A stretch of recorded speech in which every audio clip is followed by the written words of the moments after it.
الحمد لله الذي جعل شهر رمضان سيد الشهور،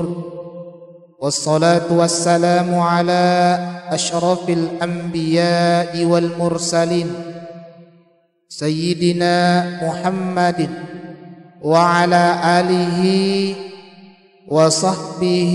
أجمعين. أما بعد، فيا أيها المسلمون الكرام، alhamdulillah nakarana pamasine pong Allahu Ta'ala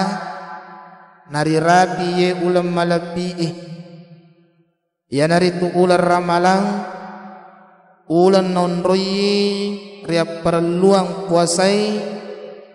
ia mancajero maapana agama selengi nasabari ni ria sengi puasa ramalang nayero puasai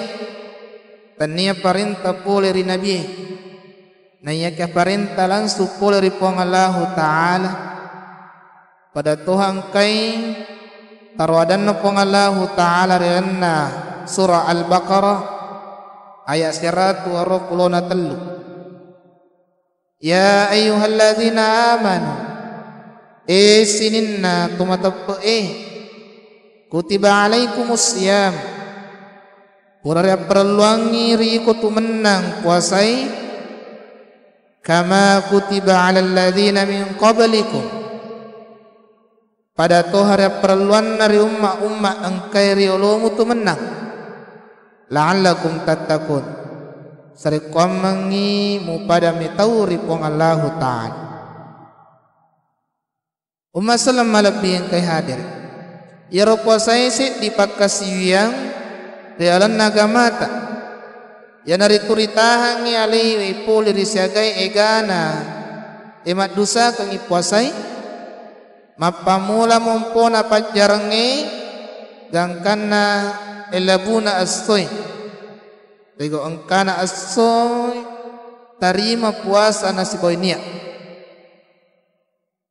na iya tahu na wajiki mapuasa riular ramalang ya nari tu seleng salapi jadi dena wajib puasa tanai seleng maduanna balik api jadi de tu na wajib puasa nanai de pana balik na yakena rekomelo ki papuasa paguru mapuasa wadini paguru mapuasa pada puasa sipoloi jadi itu puasa sipoloi puasana anak-anak mak guru narekongka tomakoa maputi ni ulua na malampe janggo na maposasi polo mopa berarti ya tu anak-anak mak janggo dan nia anak-anak ule makulak putih asabaya puasai mapamulai mumpuna pak jarengi gangka labun na pak jarengi itu puasa na tahu itu puasa sipolo puasa anak-anak asal na puasa latihan matalunna cak kalepi jadi dena wajib puasa atau jangan maapana boleh fi puasa jadi dena wajib puasa atau de enulle puasa pada padanna to malasai to matuai dena gapak kulle nama puasa ia mana reko puasa asa puasana na yakena reko dena puasa angka kau masariwiri tu pada nama pidiai ya rega na suluri kalana na reko pura ramalang sino masalah lebih jadi acilakang pahatau dena puasa sesumu bawan dengan ular ramalang na dega ke ozorot na yari halangan na sabah mau ni puasa si tok kalepu edetu tunasiumpu alak biran na iya rosasoi angkai na tetang rilan na ular ramalang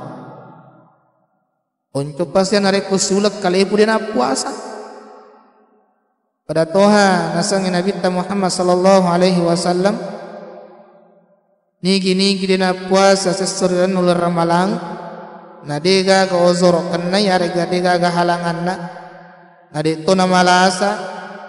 de na suluri wiri tu puasa si taungi Betuan nada di pa namuni mapuasa si taung dito pa nakalap biro puasa ang kena tatar ular ramalang. Salam alabi. Iyaro puasa ramalangi punay alabirang. Nasa bawat dingi na lolo dosai. Pada toha wekran atupan ritata. Ang soma ramadana imanan wahtisaban ghufira lahu ma taqaddama min zambi. Nigi-nigi mapuasa di ular ramalang matungat-tungang inasabat tepe nania apuri-uri puang Allah Ta'ala gadampeng ini dosa-dosa namat diului nania to mapuasa ramalangi tulisnya suruga nah ke depan ritata maja puang kari suruga set di bawang babang ya sejarah ke pintur ya sengarayan. Inna fil jannati baban yuqalu lahu ar-rayyan yadkhulu as-saimun naulani muttama sinina papuasa mati rasrimun din po Allah Ta'ala la yadkhulu minhu ahadun ghairuhum diga gawat dimulai tama sangadinna papuasa mi bawang agana yuqalu di padanni aina as-saimun akre pegamana ni papuasa fayakumun akan pada makedikna la yadkhulu minhu ahadun ghairuhum nadega gat tamayriku sang adinna tawapuasai tawapuasai mi oleh karena itu angkalalo kepada papole puasa ramalangi si bawa suku sarak-sarakna sarek komangi narilolongang pamasin apang Allah Ta'ala nawereki asenang reran nalinoi nania asalama kemat diri akhirat insyaallah. Wabillahi taufiq was sa'adah. Assalamualaikum warahmatullahi wabarakatuh.